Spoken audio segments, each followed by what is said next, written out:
Chapter and Module 14, Ice and Rain Protection Systems. Ice and rain protection systems are essential for maintaining aircraft safety and performance in adverse weather conditions, especially during extreme cold and icing. Why? Because ice accumulation can significantly degrade lift while increasing drag and weight to the airplane, disrupt airflow into engines also, and sensors. Okay? And this leads to erroneous instrument indications and readings, okay, due to the icing within the engine. So, aircraft are therefore equipped with a combination of anti-icing, de-icing, detection, and warning systems. One of them is the de-icing boot. In one of the flights, and it was during a cold weather, I think it was an MD-11, not remembering exactly, okay, which is like a more contemporary DC-10. So what they had is, because of icing, okay, the ice broke off the wing, most of the wings, and went into the engine, causing an entire flame out. So this is how important de-icing is, okay, and rain protection. So what happened during that day is that the de-icing was not as efficient as needed, which brought down the entire airplane after the flame out, okay, and caused some people to actually perish during that event. Types of aircraft icing 14.1. You have atmospheric icing conditions. Aircraft icing occurs when an aircraft flies through visible moisture, clouds, rain, snow, fog at temperatures near or below freezing. Supercooled water droplets freeze upon impact with the aircraft surfaces. Okay? Atmospheric icing is most likely in the temperature range T between 0 and minus 20 degrees Celsius. So, atmospheric icing is most likely in the temperature between 0 and minus 20. Types of ice accretion. Clear ice, which forms from large supercooled droplets that spread before freezing. It is dense, transparent, which is the dangerous part because it cannot be easily spotted, and difficult to detect visually. Second, rime ice, which forms from small droplets that freeze instantly, creating a rough edge, a rough surface, opaque and brittle texture, which is even more dangerous. And third, mixed ice, a combination of clear and rime ice together, often forming rapidly in severe icing conditions, which is the case for the aircraft I mentioned like moments ago. Okay, it had both a clear and rime ice together. Now, the rime ice, like some of it washed off during takeoff, okay, but the clear ice kept stuck against the surface of the wings, which, severely, like it kind of broke off during takeoff and went into the engine, okay, causing engine flameout. Aerodynamic effects of ice. Ice accumulation modifies airfoil shape and affects its lifting properties also, okay, and disrupts boundary layer flow. The lift equation is given by L equal 1 half rho v square, and this alone is Q, or the dynamic pressure of the flowing air, multiplied by S, which is the wing area, times CL. CL is the lift coefficient. Icing reduces the lift coefficient, CL, while increasing the drag coefficient, CD. Now let's look at the formula of the drag. D is equal to, again, Q, which is 1 half rho v square, or the dynamic pressure of the flowing air in motion, times S, which is the surface of the wing, multiplied by CD, or the drag coefficient. So the drag coefficient would increase while a decreasing or meanwhile, you know what would happen with the lift coefficient is the exact opposite. Okay, it would decrease. So the lift curve, notice here in this graph, airfoil with ice, the lift has dropped like immensely, okay, more than 60%. Meanwhile, for a clean airfoil, the lift coefficient would be much higher, okay? And this would be noticed based on the variation of the angle of attack, okay? That it would it would increase the stall velocity, okay? The stall airspeed. Now, the drag curve, as you see, for the airfoil with ice, the drag would increase extremely, even after the third quadrant. Meanwhile, the drag would be would remain nominal for a clean airfoil. What would be the structural and system hazards of ice and rain systems? Let's start with ice. So you would get an increased stall speed. So the aircraft would stop producing lift even with higher air speeds compared with a clean airfoil. Reduced control effectiveness. So even the controls would not respond properly due to ice formation and engine flame out or surge, which is the case that we've spoken about, and it can happen both in extreme rain, okay, very dense rain, and during when the ice breaks off the wings, which what happened with the MD9. I think I'm sorry, it was the MD11, okay. uh, it has a similar design like the DC-10, the McDonnell Douglas aircraft. Okay, since the two engines are mounted at the rear, okay, at the tail, and situated above the wings, when the ice broke, it went right through the engines, causing both to flame out.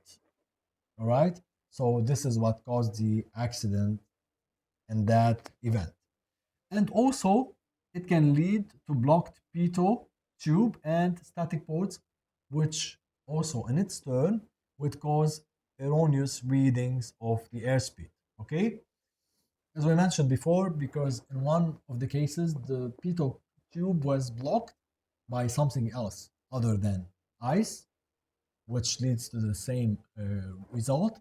So the airspeed seemed to be very slow during takeoff. Why? Because the density of the air was very high, restricting the flow of the air from moving through that blocked pitot tube.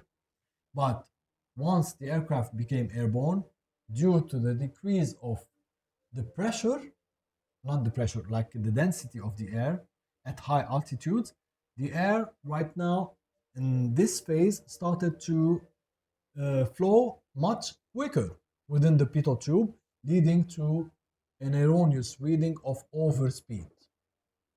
But at the same time, after a while, the aircraft had stalled. Okay, so these conflicting readings had disturbed and confused the pilots, and the aircraft went down.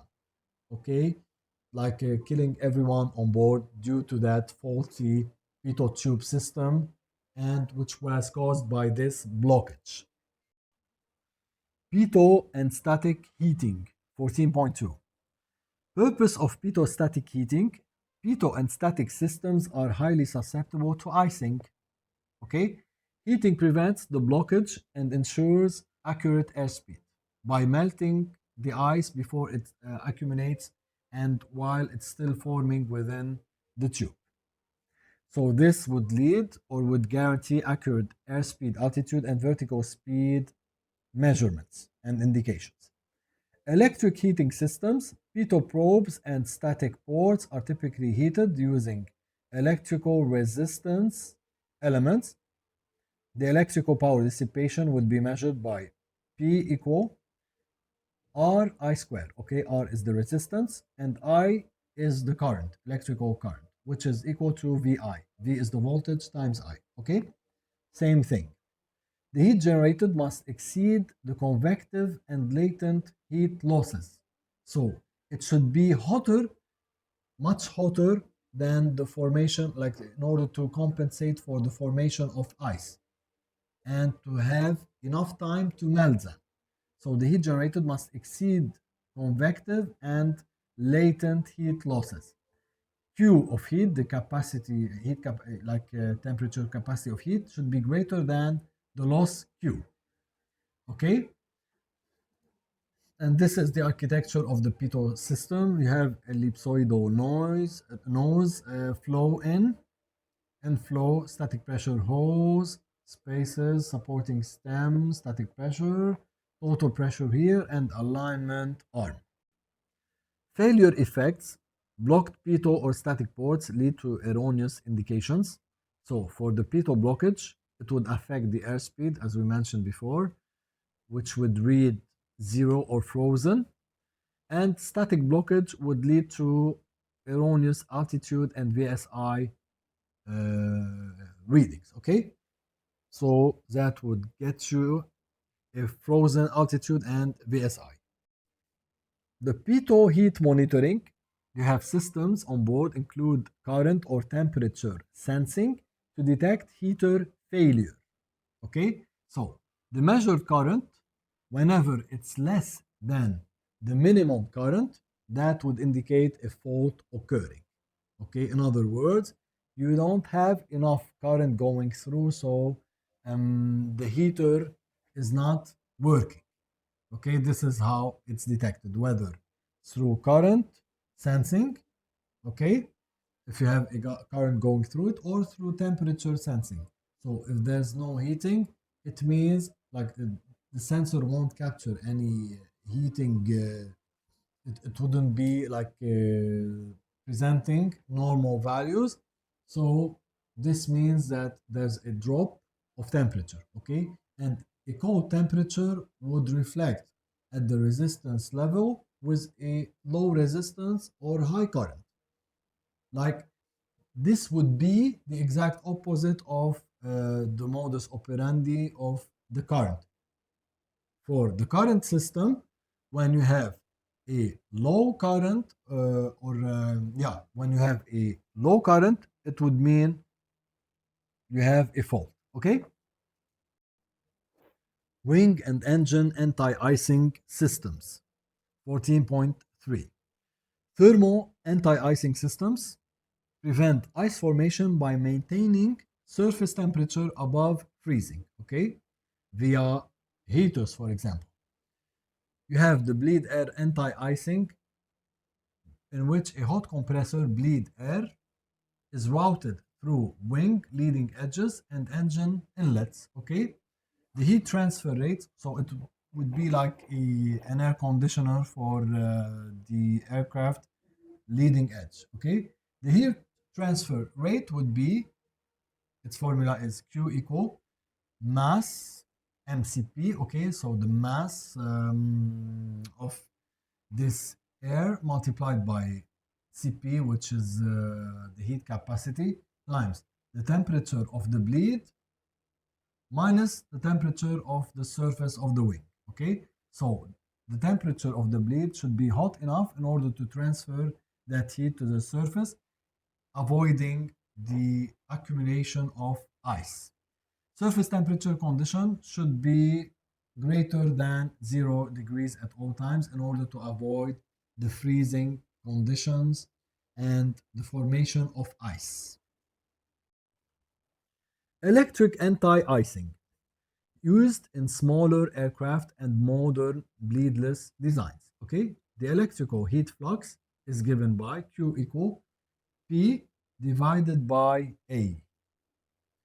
Okay, the de-icing systems remove ice after it forms, okay, like the de-icing boots, which inflates and deflates by a constant feed of air pressure, and this is how it breaks the formation of the ice, okay. So Q again is equal to P divided by A. Okay, we covered it. Pneumatic de-icing boots.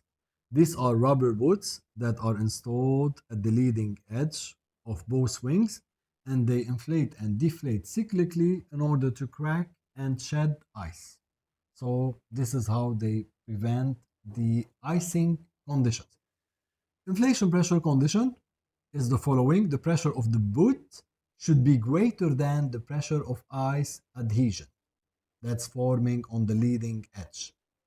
Second type is weeping wing systems, where porous panels release anti-icing fluid continuously that would lower the freezing point. According to the following formula, this is how it would be lowered. So the freezing temperature would become equal to the original freezing point, T0, minus Km, which is the rate of temperature drop per meter.